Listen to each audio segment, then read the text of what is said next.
cosmique, j'ai plongé dans la mer de Cortés, au Mexique.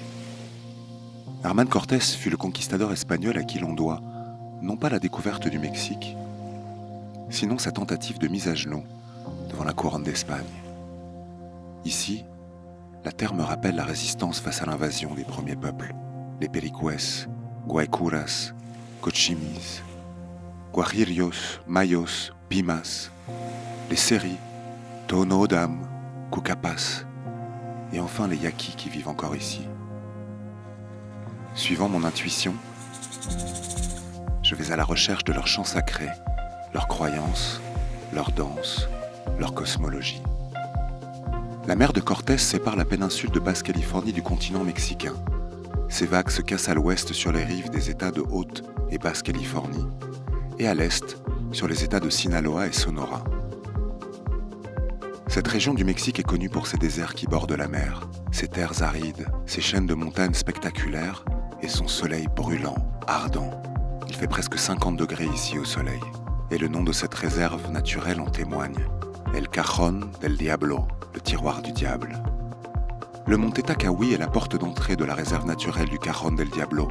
C'est une montagne emblématique de la région de San Carlos. Érodé par le temps, tel un château sans porte ni fenêtre, le mont Tetacahui est un lieu de cérémonie pour les tribus Yaqui, Guaymas et Seri. Son nom signifie montagne de pierre. Ne dit-on pas que si de la pierre vient la montagne, c'est de l'homme que vient l'humanité ? Sur ces terres sacrées, c'est avec le ciel que j'ai rendez-vous. Le ciel est un peu comme un film sans fin pour moi. Je suis toujours fasciné de regarder ce qu'il se passe là-haut. Observer le ciel, c'est se rappeler à soi-même le cosmos, à la recherche de l'infini à chaque instant, pour se rappeler notre infinie petitesse.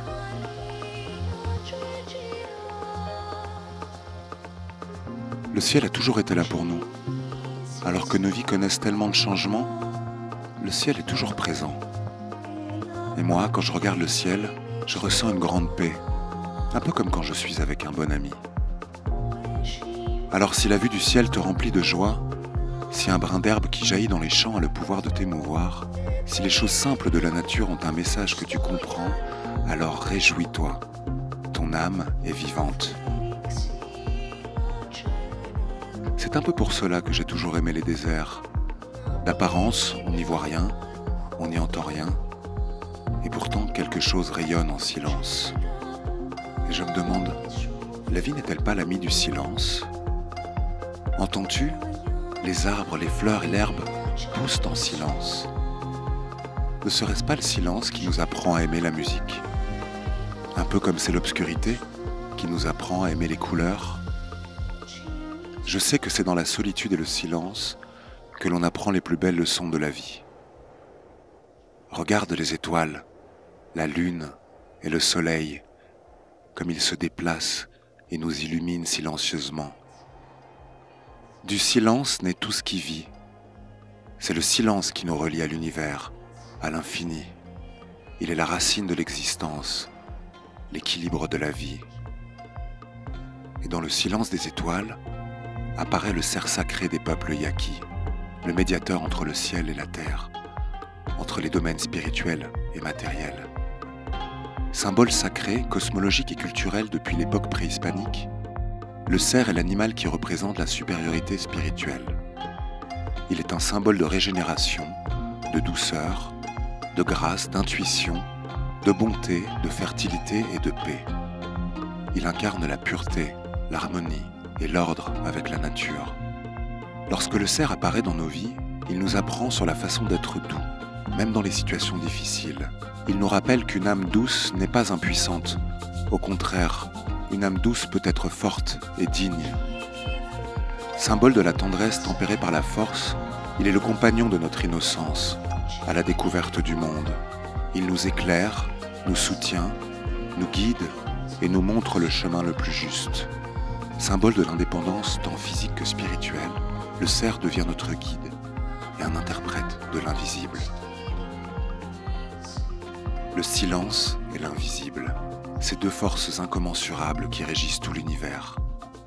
Imaginons la vie comme un grand vase invisible, et nous représentons ce que nous versons dans ce vase.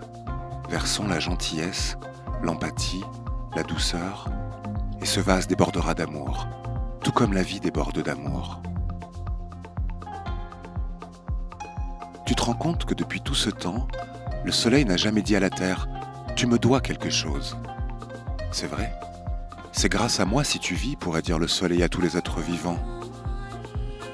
Et pourtant, jamais, le soleil donne la vie sur terre sans rien demander en retour. Tu vois cet amour? Il illumine tout le ciel.